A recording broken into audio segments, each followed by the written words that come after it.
बिस्मिल्लाहिर्रहमानिर्रहीम। आज 26 अगस्त को इनिशियल टेस्ट और ISB के लड़कों ने काफ़ी नोट्स लिए हैं मेरे से, और आज के दिन जिन स्टूडेंट्स को नोट मैंने पैक किए हैं और इंशाल्लाह अभी भिजवाने लगा हूँ मैं कि ये कल या परसों आपको मिल जाएंगे।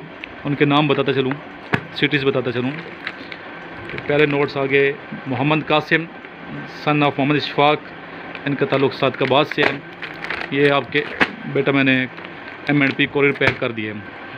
इसी तरह ये मोहम्मद हफीज़ ने नोट्स मंगवाए हैं, इनके नोट्स पिटारो जा रहे हैं, और ये आपके भी नोट्स मैंने पैक कर दिए हैं कोरियर।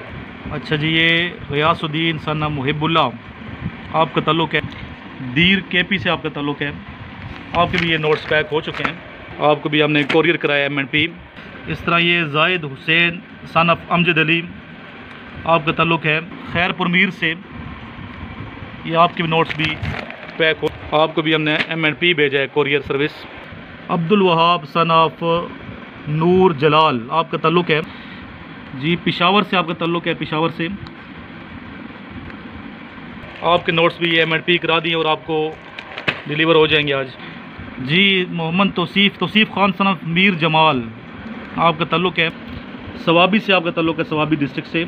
आपके नोट्स भी हमने पैक कर दिए हैं और आपको भी हमने M&P कोरियर के ज़रिए भिजवाए हैं नोट्स। फ़िलहाल ये पैक हो चुके हैं नोट्स, और जब ये आपको मिल जाएंगे इंशाल्लाह 27 अगस्त या 28 अगस्त को आपको मिल जाना चाहिए। 27 को या 28 को मिल जाएंगे, 24 घंटे में डिलीवरी होती है। तो मुझे कर लिया आपने इतला ज़रूर देनी है। अल्लाह हाफ़िज़। जिन स्टूडेंट ने ये इनिशियल टेस्ट किया और ISB के नोट्स मंगवाने, इस नंबर पर रब्ता कर लें 0323916191 पे। मेरा नाम हमारे मेल से ताल्लुक़ रखता हूँ और मैंने इनिशियल नोट्स सरेमराज से मंगवा लिए हैं, जिसमें बहुत ही अहम क्वेश्चन इंक्लूड हैं, जिसमें एकेडमिक टेस्ट और वर्बल नॉन वर्बल के क्वेश्चंस शामिल हैं। इसमें आप देख सकते हैं वही प्रोसेस है जो आपको इनिशियल टेस्ट देते हुए नज़र आएंगे। मैं आप लोगों को ये सजेस्ट करूँगा कि आप कैंडिल सरेमराज से ये नोट्स मंगवा लें और आप ISB देना चाहते हैं तो। अस्सलाम वालेकुम फ्रेंड, माय नेम इज़ वैस, I am from Sialkot. Today topic नमाज की अहमियत। जैसा कि आपको मालूम है कि नमाज हम पर फ़र्ज़ है और इसके बारे में हमसे पूछा जाएगा कि हमने ये फ़र्ज़ अदा किया है कि नहीं।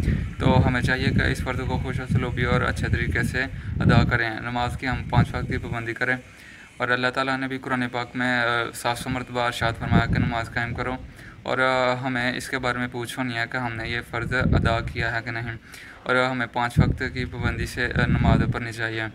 और जब मौज़न कहते हैं हैय्या अल फ़लाह, कामयाबी की तरफ, यही असल कामयाबी है, ना कि हम दुनिया के कामों में लगे रहें जो कि दुनिया की आर्ज़ी कामयाबी है, इसके पीछे लगे रहें और अपनी असल जो मुस्तक़बिल जो हमारी जो असल कामयाबी है उसको हम ज़ाया कर दें, उसको हम खो बैठें। यही एक ज़रिया है कि हम दुनिया में भी कामयाब हो सकते हैं और आखिरत में भी। तो हमें चाहिए कि अच्छे तरीके से हम नमाज कायम करें। तो हम क्यों इस कामयाबी को छोड़ रहे हैं, क्यों हम घाटे का सौदा कर रहे हैं, हम क्यों अल्लाह और उसके रसूल के हुक्म और उनकी अतायत को छोड़कर दूसरे कामों में लगे हैं। तो हमें चाहिए कि नमाज को अच्छे तरीके से अदा करें, और आप अपनी जो डेली रूटीन है उसमें इसको ऐड करें। और ये ज़्यादा टाइम नहीं लगता, 5 या 10 मिनट लगते हैं नमाज़ पढ़ने में, जो कि हमें ऐसा महसूस होता है जैसा कि आधा घंटा या घंटा हमारा गुजर गया है। तो दुनिया के काम है जो जैसा ग्राउंड या खेल वगैरह में हमारे जो टाइम स्पेंड होता है वो हमें घंटों गुजर जाए, तो हमें ऐसा लगता है जैसे अभी आधा मिनट या आधा घंटा या घंटा भी गुजरा है। जो घंटों का जो टाइम होता है हमें थोड़ा सा लगने लगता है। और जब हम नमाज की तरफ आते हैं, मस्जिद की तरफ, तो हमें ऐसा लगता है जैसा हमारा बहुत ज़्यादा टाइम यहाँ वेस्ट हो गया। तो ये हमारे दिल का फतूर है और शैतान का बहकावा है, और हमें इसमें नहीं आना चाहिए, और अल्लाह और रसूल का हुक्म मानते हुए मस्जिद की तरफ और नमाज कायम रखनी चाहिए। और कुछ लोग कहते हैं कि हमारा दिल नहीं करता, तो उनका दुनिया के कामों में बहुत ज़्यादा दिल लग जाता है, वो शैतान के बहकावे में आ जाते हैं, और उनका जो नफ्स होता है वो उसको ठीक नहीं करते और अपने नफ्स की वो तरबियत नहीं करते, और कहते हैं कि हम शैतान के बहकावे में आ गए हैं। शैतान जो कि बाहर का दुश्मन है और नफ्स अंदर का दुश्मन है। आप जो अपने अंदर का दुश्मन है उसको ठीक करें, उसकी जो नफ्स आप अपने को ठीक करें, तो शैतान कैसे हमला कर सकता है। अगर बाहर से अंदर से आप मजबूत होंगे तो बाहर से आपको कोई भी जो मसला या कोई भी दुश्मन आप पे हमला करेगा तो आप उस हमले को बर्दाश्त कर सकेंगे। तो जब आप अंदर से कमज़ोर होंगे तो बाहर से वो फिर हमला करेगा तो फिर आपके लिए मसला होगा। तो खुदारा हमें चाहिए कि आज से हम नीयत और अच्छे दिल से ये इरादा करें कि आज से हमारी कोई भी जो नमाज है वो कज़ा नहीं होगी। तो जज़ाकल्लाहु खैरा। माय नेम इज़ हिरा शफीक। जो आज का टॉपिक है वो है नमाज की अहमियत। ओके, नमाज की अहमियत। नमाज पहला रुकन है शहादत और रिसालत के बाद, तौहीद और रिसालत के बाद। तो हम सबको पता है कि नमाज जो है वो कामयाबी की कुंजी है और सबसे पहले नमाज के बारे में सवाल किया जाएगा। लेकिन नमाज का मतलब क्या है, मतलब नमाज है क्या? जो नमाज है इसका एक मतलब है, यानी कि नमाज जो है वो दो चीज़ों का नाम है, ठीक है। अल्लाह की सना और सलाम मुस्तफ़ा। जब हम नमाज़ पढ़ते हैं तो सुभान रब्बी अला से लेकर अत्तहियात तक हम अल्लाह ताला की सना बयान करते हैं। और ये कबूल भी तब होती है जब नबी अकरम सल्लल्लाहु अलैहि वसल्लम पर दुरूद और सलाम पढ़ा जाए। यानी नमाज में सुभान रब्बी अला से लेकर अत्तहियात तक हम अल्लाह ताला की सना पढ़ते हैं, ठीक है। उनकी पाकीज़गी बयान करते हैं, उनकी हम्दो सना करते हैं। उसके बाद जब हम नबी अकरम सल्लल्लाहु अलैहि वसल्लम पर सलाम पढ़ते हैं तो हमारी नमाज़ कबूल होती है। इसका मतलब कि नमाज़ तभी कबूल होगी जब हम आका अलैहिस्सलाम पर सलाम पढ़ेंगे।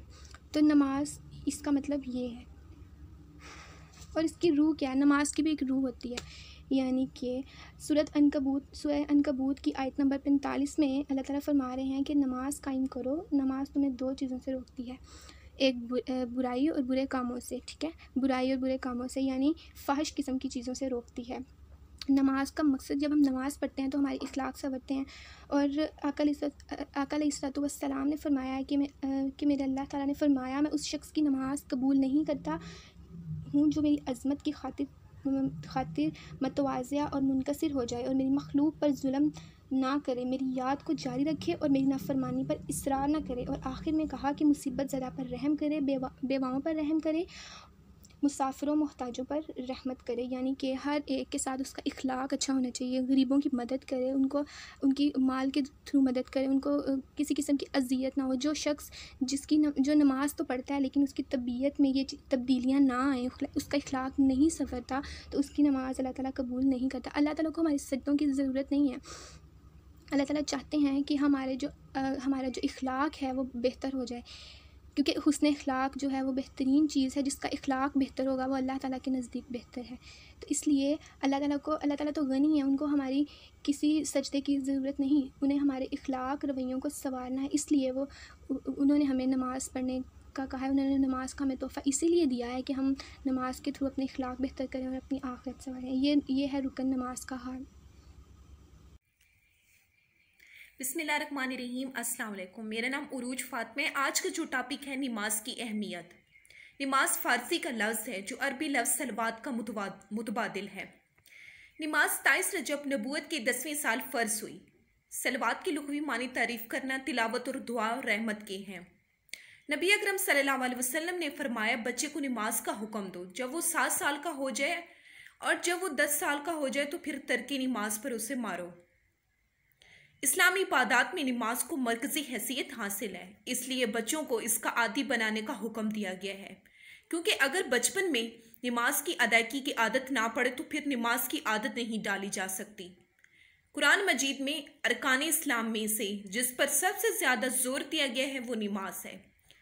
ईमान लाने के बाद नमाज की अदायगी एक लाजमी अमर है। अल्लाह ताला ने कुरान मजीद में नमाज को इत्मीनान कल्ब का सबसे बड़ा जरिया करार देते हुए इरशाद फरमाया है, खबरदार अल्लाह का जिक्र ही इत्मीनान कल्ब का जरिया है। नमाज अल्लाह की मदद के हसूल का सबसे बड़ा वसीला है।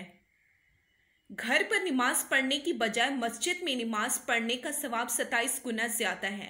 इरशाद खुदाबंदी है, ए ईमान वालो, सब्र और नमाज से मदद लिया करो। मोमिन और काफिर में फ़र्क करने वाली नमाज है। नमाज बुराइयों से रुकने का अजीम नुस्खा है। क़यामत के दिन सबसे पहले नमाज का पूछा जाएगा।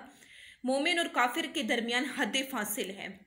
नबी अकरम सल्लल्लाहु अलैहि वसल्लम ने फरमाया, नमाज मेरी आंखों की ठंडक है। अगर नमाजी ना बने तो फिर होना ही मशकूक हो जाएगा। आज हमारी नई नस्ल नमाज से दूर हो रही है क्योंकि हमें उनकी मादी ज़रूरतों की तो फिक्र है, जबकि उनके सच्चा और हकीकी बनाने की नहीं।